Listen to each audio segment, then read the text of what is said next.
Additional session جج کا order کی تکمیل 12:30 بجے فیصلہ ہوا ہے. 12:35 کے اوپر زمان پاک میں لاہور میں ابھی برنٹ یہاں سے گئے نہیں ہیں.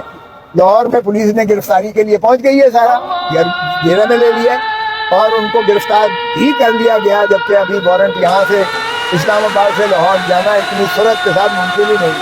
تو جج صاحب نے ہماری استدلال ابتدائی سننے کے بعد اپیل کو سماعت کے لیے منظور کر لیا, ایڈمٹ نوٹس کیا, دوسرے فریق کو نوٹس دیا الیکشن کمیشن کو, اور ساتھ ہی ریکارڈ سارا طلب کر لیا اور ہم نے کہا کہ اس کو فوری معطل کیا جائے استدلال.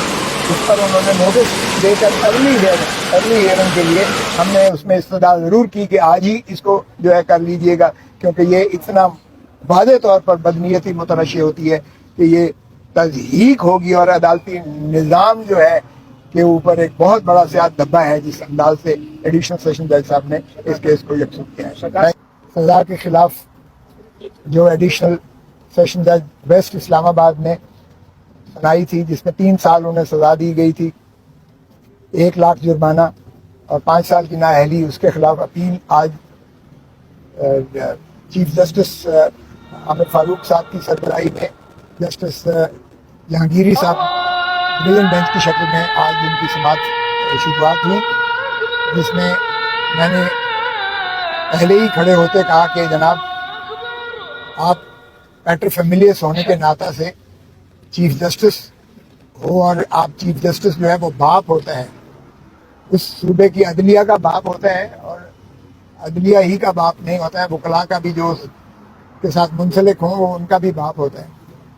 تو آپ کے ان مقدمات کی سنوائی کے دوران ہی میں ایک وکیل صاحب کو کل پنجوتا صاحب کو ایف آئی اے نے 8 گھنٹے محبوس رکھا, نوٹس دے کے بلایا. جس قوم کے بننے کے وقت نعرہ تھا کہ پاکستان کا مطلب کیا.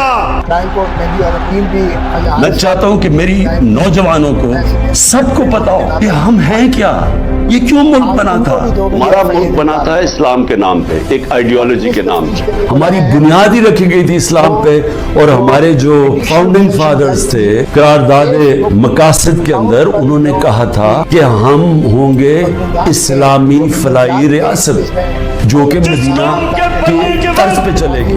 مجھے البینیا کے پرائم منسٹر نے کہا, میں چاہتا ہوں کہ میری نوجوانوں کو سب کو پتا ہو کہ ہم ہیں کیا, یہ کیوں ملک بنا تھا. ہمارا ملک بنا تھا اسلام کے نام پہ, ایک آئیڈیالوجی کے نام پہ. ہماری بنیاد ہی رکھی گئی تھی اسلام پہ, اور ہمارے جو فاؤنڈنگ فادرز تھے قرارداد مقاصد کے اندر انہوں نے کہا تھا کہ ہم ہوں گے اسلامی فلاحی ریاست جو کہ مدینہ کی طرز پہ چلے گی. مجھے البینیا کے پرائم منسٹر نے کہا, مجھے نیو یارک میں مل گیا یونیسیف کانفرنس میں, کہتا ہم نے ریڈیو پہ سنا کہ اسلام کے نام پہ اسٹیٹ بنی, اور ہم نے البینیا میں مٹھائیاں بانٹی.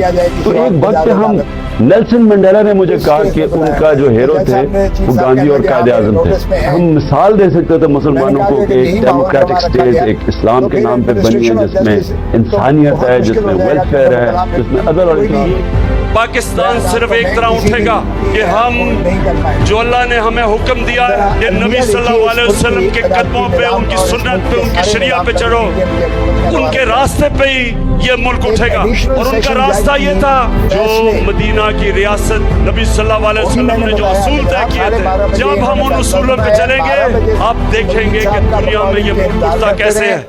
آدھے گھنٹے کے بعد 30 صفحوں کا ٹائپڈ فیصلہ, جس سے یہی مترشح ہوتا ہے کہ پہلے فیصلہ پہلے ہی لکھا جا چکا تھا.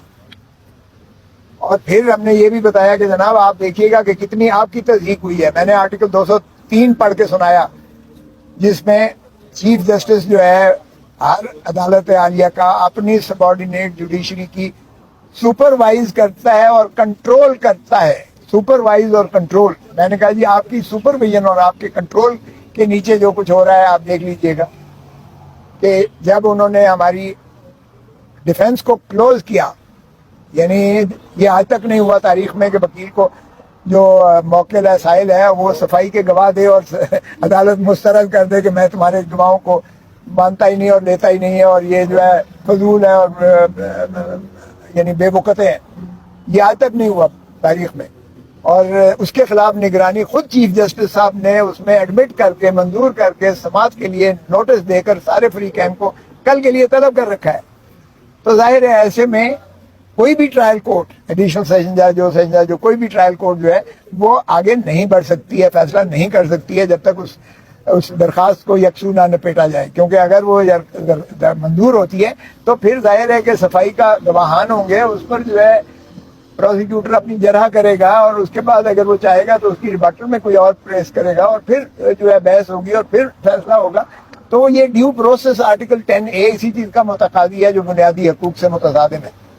تو اس لیے میں نے جب چیف جسٹس صاحب کو کہا کہ جی یہ آپ نے کیا ہے تو کل کے لیے وہ فکسڈ ہے, تو اس نے جو ہے ایک دن پہلے ہی اجرت میں اس نے بنا سنے بنا صفائی کے بنا انتظار کیے ہوئے اور آپ کو بھی اس نے جو ہے تصحیح کی ہے آپ کے احکامات کی اور آپ کے ڈیو پروسیس کو جو ہے اوور ریچ کر کے اس نے فیصلہ سنا دیا ہے.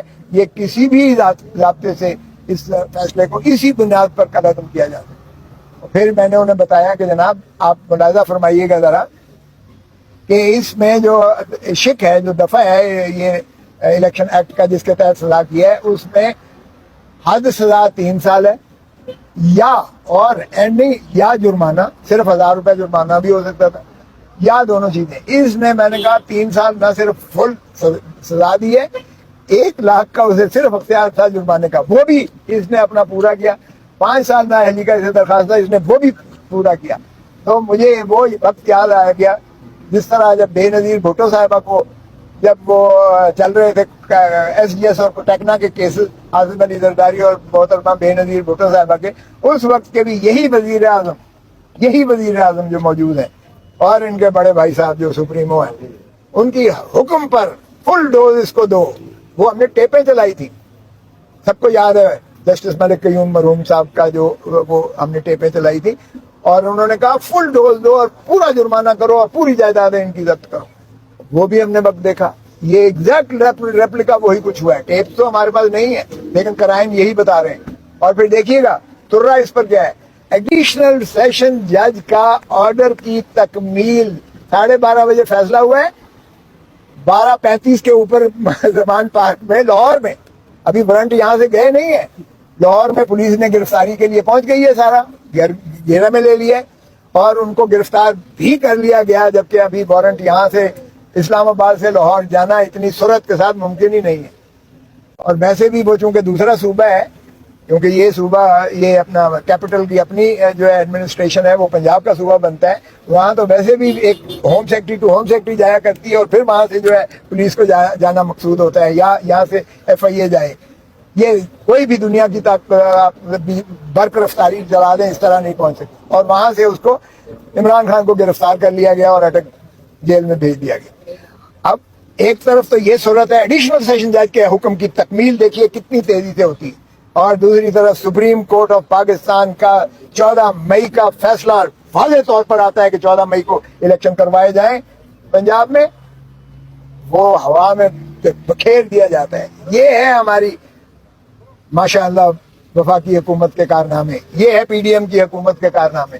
ایڈیشنل سیشن جج کے آرڈر کو برق رفتاری سے عملداری کر کے عمران کو اٹھا لیا جاتا ہے, اور سپریم کورٹ کا فیصلہ کہ 14 مئی کو جو ہے الیکشن کروائے جائے, وہ آج تک وہ تشنگی ہے اس پر.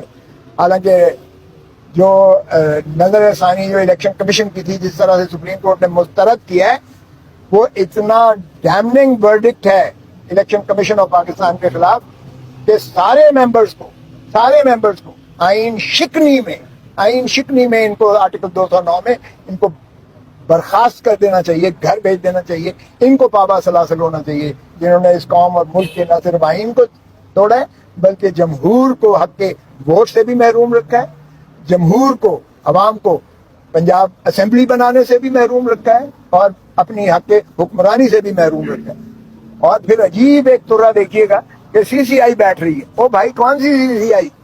2 صوبوں میں تو وزرائے اعلیٰ کیئر ٹیکر جو ہے وہ تو عوام کے نمائندہ ہی نہیں ہے. They don't represent the people of the provinces. ان کے ساتھ بیٹھ کے صرف یہ ہے کہ الیکشن کو کتنا آپ نے تو کھاتے میں ڈالنا. باہر گئے وہ اس طرف آیا. آج کی جو سماعت تھی اس میں خواجہ حارث صاحب نے بھی پھر اپنی معروضات کی کہ جناب دیکھیے گا کس طرح سے جب میرا منشی جا رہا تھا تو اس کو بھی انہوں نے جو ہے دھمکیاں بھی دی اور اس کو ڈیٹین کیا گیا.